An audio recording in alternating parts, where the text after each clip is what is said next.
pa lang napapansin na nila mga gawi kong parang hindi pambabae. Kasi bis na Chinese garter, laruan ko ay text sa cholens.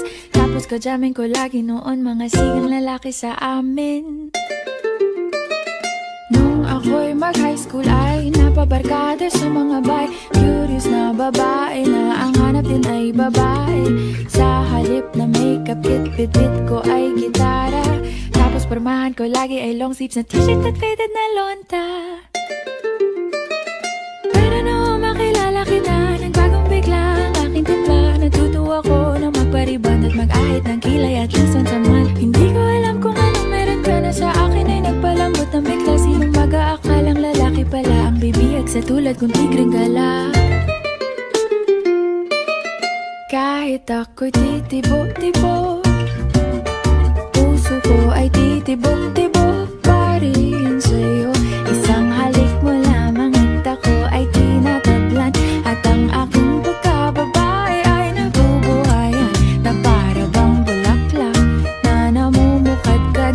Dahil alaga mo sa dilig at katamtamang sikat ng araw-araw mong pag-ibig sa aking buhay nagpapasarap.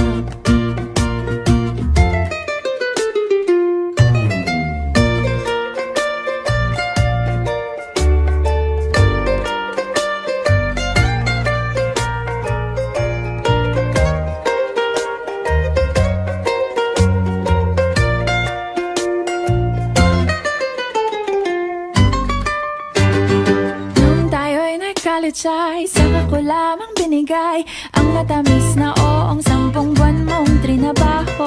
Sa halip na tsokolate at tipikal na mga diskarte, nabihag mo ko sa mga tula at sa mga kata mong pabebe.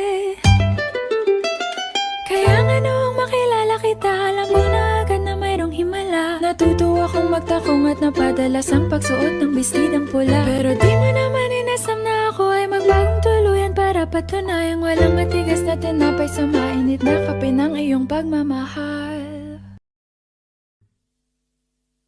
Kahit ako'y titibo-tibo, puso ko ay titibok-tibok pa rin sa'yo. Isang halik mo lamang at ako ay tinatablan. At ang aking pagkababae ay nabubuhayan na para bang bulaklak na namumukadkad. Dahil alaga mo sa dilig at katamtamang sikat ng araw-araw mong pag-ibig sa aking buhay nagpapasarap.